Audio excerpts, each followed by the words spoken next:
Hello students, welcome to EdUp. I'm Sudit from EdUp team. Here is an announcement. We are going to start an brush up course for NEET JEE aspirants for 2020. तो इसमें क्या होगा, ये 5 या 10 minute के videos होंगे। तो उसमें हम लोग कोशिश किए हैं कि जितने भी फॉर्मूलास कॉन्सेप्ट टॉपिक वाइज डाल सकेंगे, ठीक है। और ये सब एनसीईआरटी बेस्ड होंगे because your exams like NEET and JEE are all based on the syllabus that is belongs to NCERT, right. So ये सब एनसीईआरटी बेस्ड होंगे। आप लोग इसे देखिए। एक ब्रशअप कोर्स है, मतलब 5 या 10 मिनट्स हार्डली के वीडियोस होंगे। आप इसको सोने से पहले आई विल रिकमेंड कि आप सोने से पहले इसको एक बार देख के सोए, सो दैट ये आपके सारे कॉन्सेप्ट और फॉर्मूलास को आप विजुअलाइज कर सकेंगे, एक रिवीजन की तरह हो जाएगा। तो प्लीज ये सब वीडियोस आप देखिए और जो भी डाउट्स है आप पूछ सकते हैं हमें डायरेक्टली थ्रू कमेंट सेक्शन। और हमारा फेसबुक पेज भी है, तो आप वहां से भी अपना डाउट्स क्लियर कर सकते हैं। और it will be really helpful to you guys, क्योंकि अभी लॉकडाउन पीरियड चल रहा है तो आप लोग बहुत डिस्टर्ब होंगे। तो ये हेल्प करेगा आपको वो सारे कॉन्सेप्ट और फॉर्मूलाज को फिर से एक बार रिवाइज करने के लिए, ठीक है। अभी हार्डली 1 महीना या जस्ट थोड़ा ज्यादा ही कुछ टाइम बचा हुआ है for the exams NEET and JEE. तो आप लोग तैयार हो जाइए और ये वीडियोस आप देखिए, जरूर देखिए। और अगर अच्छा लगे तो लाइक एंड शेयर कीजिए। Thank you. Let's start our today's video. तो इस वीडियो में हम देखेंगे ऑन फिजिक्स एंड मेजरमेंट। यह आपका पहला टॉपिक है नीट जेईई सिलेबस का। तो यहाँ पे हम लोग ये सीखेंगे कि एग्ज़ाम में क्वेश्चंस को अटेंड कैसे करना है, ठीक है। कुछ फॉर्मूलाज देखेंगे, कुछ कॉन्सेप्ट्स भी देखेंगे। उसके साथ साथ हम लोग ये भी सीखेंगे कि क्वेश्चन को कैसे समझना है, उसे कैसे अटेंड करना है, ठीक है। तो उसके लिए हमें चाहिए एक क्लासिफिकेशन। हमें अपने दिमाग में एक क्लासिफिकेशन को बैठाना है। लाइक फिजिक्स एक पूरा एक ब्रॉड सब्जेक्ट है, तो उस सब्जेक्ट में क्या क्या चीज़ें हैं, कहाँ कौन से कॉन्सेप्ट्स है, उसको हम लोग कैटेगराइज करके दिमाग में रखना है। ये आपको हेल्प करेगा क्वेश्चन को समझने में, ठीक है। तो हम लोग पहले कैटेगराइज करेंगे फिजिक्स को। फिजिक्स को ब्रॉडली हम लोग 2 तरह डिवाइड कर सकते हैं, एक microscopic and other is macroscopic. और माइक्रोस्कोपिक में आएगा आपका एटॉमिक मॉलिक्यूलर न्यूक्लियर फेनोमेना। जितना छोटा हो सके, जितने एटॉमिक लेवल में जितने भी रिएक्शंस और जो भी प्रोसेसेस हो रहे हैं वो आपके माइक्रोस्कोपिक में आएंगे। और मैक्रोस्कोपिक में आपका आ जाता है mainly classical physics. Classical physics में क्या क्या आएंगे, mechanics, electrodynamics, optics and your thermodynamics, ठीक है। तो ऐसे एक ब्रॉड क्लासिफिकेशन आपको दिमाग में रखना है, ठीक है। कि फिजिक्स को हम लोग 2 तरीके से डिवाइड करेंगे, माइक्रोस्कोपिक, मैक्रोस्कोपिक। मेरे हिसाब से माइक्रोस्कोपिक टॉपिक्स जितने भी हैं वो मेमोरी बेस्ड होते हैं, ठीक है। आपको वो याद रखना है। और मैक्रोस्कोपिक टॉपिक्स जितने हैं उसको आपको समझना है, उसके डेरिवेशंस समझने हैं। डेरिवेशंस डायरेक्टली नहीं आता है, लेकिन डेरिवेशन समझने से आपका एनालाइजिंग पावर बढ़ेगा, ठीक है। आपका थॉट प्रोसेस ये फास्ट होगा। तो derivations are really very important in case of macroscopic topics, ठीक है। फिर तो एक क्लासिफिकेशन करने के बाद हम लोग क्वेश्चंस को कैसे प्रोसेस करेंगे। क्वेश्चंस हम लोग 2 तरीके से प्रोसेस कर सकते हैं, एक क्वालिटेटिव थिंकिंग के साथ और एक क्वांटिटेटिव थिंकिंग के साथ। तो क्वालिटेटिव थिंकिंग में क्या होता है, आप देखोगे कि क्वेश्चंस क्या पूछा हुआ है, उसका कॉन्सेप्ट क्या है, ठीक है, वो कौन से टॉपिक से बिलोंग करते हैं। वहाँ पे एक कॉन्सेप्ट है या 2-3 कॉन्सेप्ट्स आ रहे हैं, तो ये सब क्वालिटेटिव थिंकिंग में आएंगे। क्वांटिटेटिव थिंकिंग में आपको देखना है कि वहाँ पे न्यूमेरिकल्स क्या सॉल्व करने हैं, ठीक है, क्या क्या डाटास हैं वहाँ पे, वैल्यूज़ क्या क्या दिए हुए, वो सब हम लोग क्वांटिटेटिव थिंकिंग में देखेंगे। तो ऐसे भी केसेस होते हैं जहाँ पे आप सेम लॉज होता है लेकिन डिफरेंट कॉन्टेक्स्ट में वो यूज़ होता है।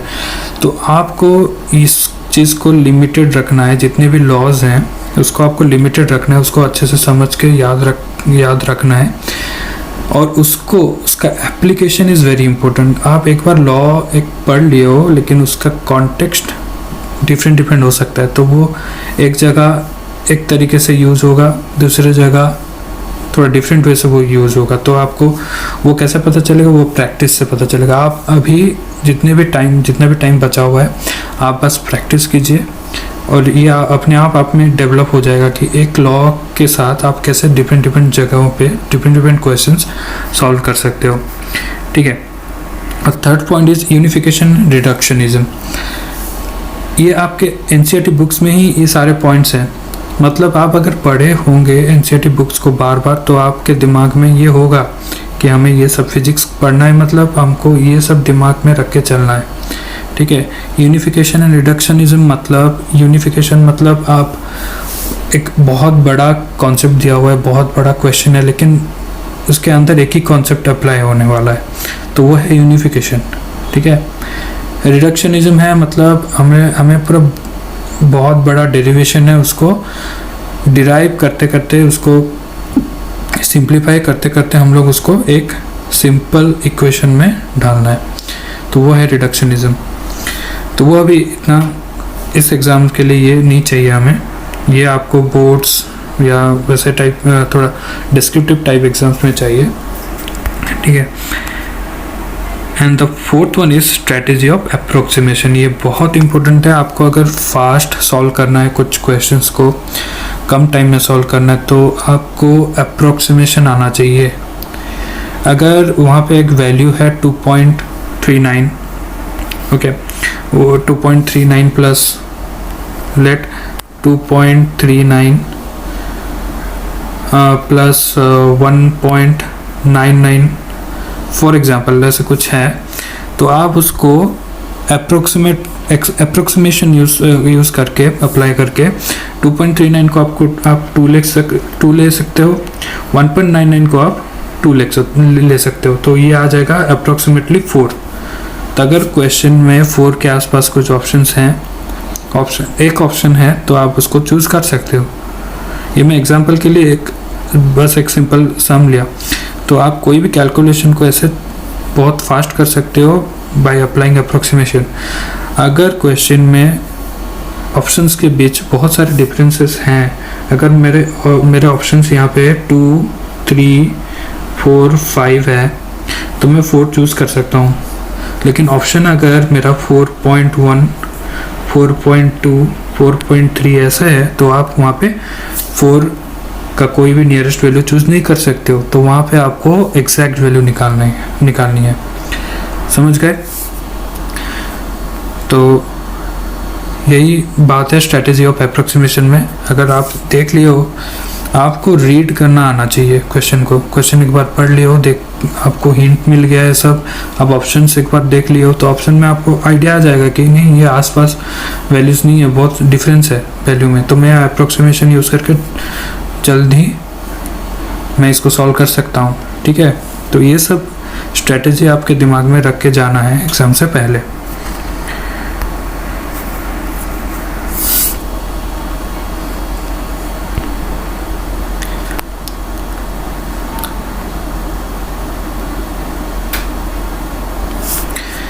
फिर आपको ये याद रखना है कि आपका जितना भी क्वेश्चंस आएंगे जेई में खास करके, वो लोग एप्लीकेशन बेस्ड रखते हैं। ठीक है। तो जैसे कि मैं एग्जांपल देता हूँ, लेटेस्ट टेक्नोलॉजी, अब रॉकेट साइंस आज के ज़माने में बहुत चल रहा है, वो नासा हो, इसरो हो, तो वो सब अभी रॉकेट साइंस के ऊपर बहुत रिसर्च कर रहे हैं, तो इसके ऊपर क्वेश्चन आ सकते हैं। लेकिन रॉकेट साइंस के ऊपर डायरेक्टली क्वेश्चन नहीं आएंगे, क्योंकि आपका लेवल उतना हुआ नहीं है। तो उसमें जो एप्लीकेशन है, like Newton's laws of motion, ये इसके ऊपर क्वेश्चन आएंगे। ठीक है। आजकल और एक बहुत ज़्यादा यूज हो रहा है, दैट इज़ ऑप्टिकल फाइबर्स। तो ऑप्टिकल फाइबर के ऊपर डायरेक्टली क्वेश्चन नहीं आएंगे, आप वहाँ पे ऑप्टिकल फाइबर में जो अप्लाई होता है, जो फिजिक्स अप्लाई होता है, that is total internal reflection, उसके ऊपर क्वेश्चन आएंगे। तो आपको ये दिमाग में रखना है, अगर कहीं कहीं एप्लीकेशन बेस्ड क्वेश्चन है तो उसको अच्छे से सॉल्व करना है, ठीक है, उसको आप ज़्यादा इम्पोर्टेंस दीजिए।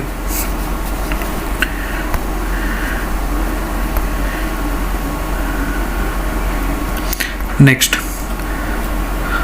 आप जो भी टॉपिक पढ़ें वहाँ पे एक लॉ ऑफ कंजर्वेशन होगा ही होगा, ठीक है।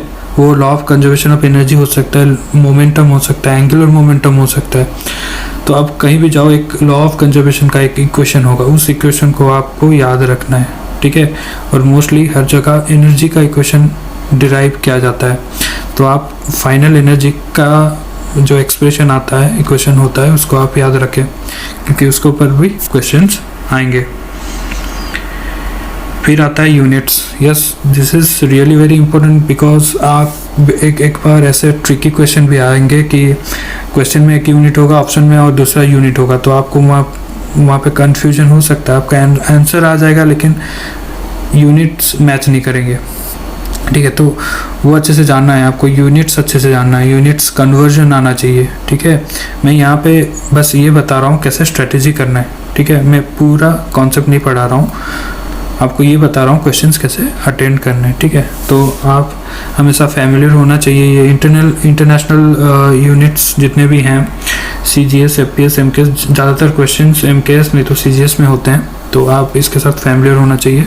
और ये जितना बेसिक फंडामेंटल 7 यूनिट्स होते हैं उसको आप याद रखिए, ठीक है।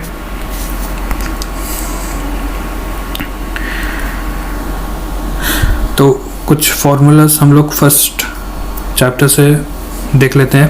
पहला फॉर्मूला आता है प्लेन एंगल का, ठीक है। पहला फॉर्मूला आता है प्लेन एंगल का, दैट इज डी थीटा। तो d theta is equals to arc length, ये है आपका arc length ds divided by radius, this is the radius. तो ये एक सर्कल, फुल सर्कल का एक पार्ट है, ये ds एक छोटा सा उसका आर्क है। तो उसके लिए जितने एंगल आ रहा है D theta, that is plane angle. तो plane angle equals to ds by r, and solid angle आप 3D नज़रिए से देखिए तो ये आपका dA एक बड़ा सा स्फीयर का छोटा सा इंटरसेप्टेड एरिया है। तो उस एरिया के वजह से जितना भी एंगल आ रहा है दैट इज सॉलिड एंगल। तो solid angle equals to intercepted area divided by square of the radius. तो यहाँ पे याद रखना है, प्लेन एंगल के टाइम रेडियस का स्क्वायर नहीं होता है, वो सिंपल एक रेडियस रहता है। और सॉलिड के एंगल में के फॉर्मूले में आपको रेडियस को स्क्वायर करना है, ठीक है। फिर आता है पैरेलैक्स मेथड, ठीक है। तो पैरेलैक्स मेथड में भी वही सिंपल सा फॉर्मूला है, d equals to b by theta. d is the distance between two objects. ये a and b are the 2 points on the earth surface you can take, and s is some point at a greater distance. ये बहुत distance में, तो एक बड़ा सा distance को major करने के लिए हम लोग पैरेलैक्स मेथड यूज़ करते हैं। तो कोई भी क्वेश्चन अगर इसके ऊपर रहेगा तो आप वहाँ पे पैरेलैक्स मेथड, आपके दिमाग में ये स्ट्राइक करना चाहिए कि मुझे पैरेलैक्स मेथड यूज़ करना है। तो what is parallax method, that is d equals to b by theta. आपको एंगल दिया रहेगा या फिर this distance separation between 2 points b दिया रहेगा, तो आप उसको यूज़ करके डिस्टेंस निकाल सकते हो, ठीक है।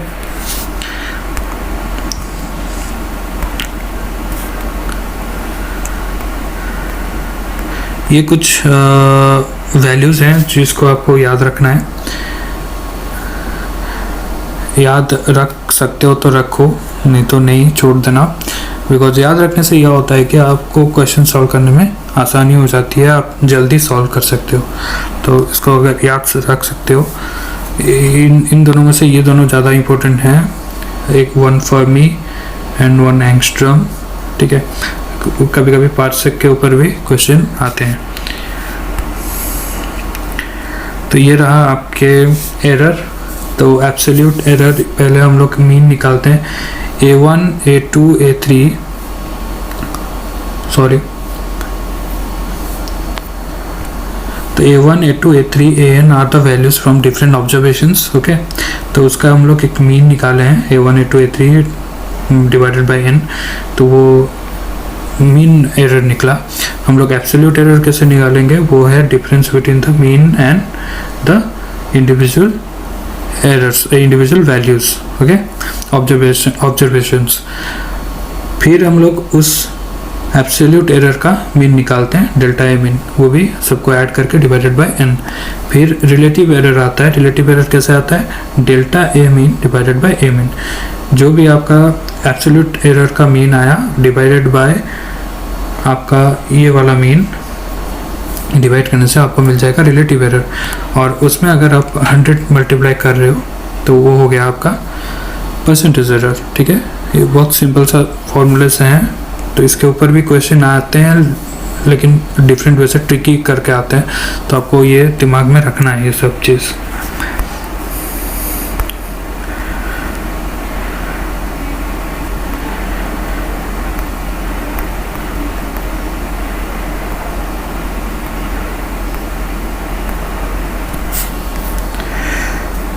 फिर आता है कॉम्बिनेशन ऑफ एरर्स। ये एक बहुत इंपॉर्टेंट होता है, मतलब एरर को अगर आप ऐड कर रहे हो या फिर मल्टीप्लाई कर रहे हो तो उसका रिजल्ट्स कैसे आएंगे। तो अगर आप एरर का सम या डिफरेंस निकाल रहे हो तो वहाँ पे आपको एब्सोल्यूट एरर को लेना है, ये याद रखिए हमेशा। अगर सम या डिफरेंस निकाल रहे हो तो वहाँ पे आपको एब्सोल्यूट एरर को यूज़ करना है। अगर आप प्रोडक्ट या डिवीजन कर रहे हो तो आपको वहाँ पे रिलेटिव एरर निकालना है। ठीक है, तो सम या डिफरेंस में आप दो इंडिविजुअल क्वांटिटीज़ को, दो इंडिविजुअल एरर को आपको ऐड करना है, एब्सोल्यूट एरर को ऐड करना है। लेकिन जब आप प्रोडक्ट या फिर डिवीजन निकाल रहे हो तो वहाँ पे आपको रिलेटिव एरर को ऐड करना है। तो यहाँ पे आपको रिलेटिव एरर को ऐड करना है और इस जगह आपको एब्सोल्यूट एरर को ऐड करना है, तो ये दिमाग में रखिए। तो इतना ही था, इतना ही आपको याद रखना है। और एग्ज़ाम से पहले दिमाग में सबको क्लासिफाई करके, सबको एक कैटेगरी टाइप बना के आप सब कॉन्सेप्ट को अलग अलग सेक्शंस में रखना है, तभी जाके आप क्वेश्चन समझ पाओगे और क्वेश्चंस को अच्छे से अटेंड कर पाओगे। ठीक है, thank you, see you in the next videos. और प्लीज़ आप इसे, अगर ये वीडियो अगर आपको पसंद आया तो आप इसको प्लीज़ लाइक एंड शेयर कीजिए और सब्सक्राइब करना मत भूलिए। ठीक है, थैंक यू।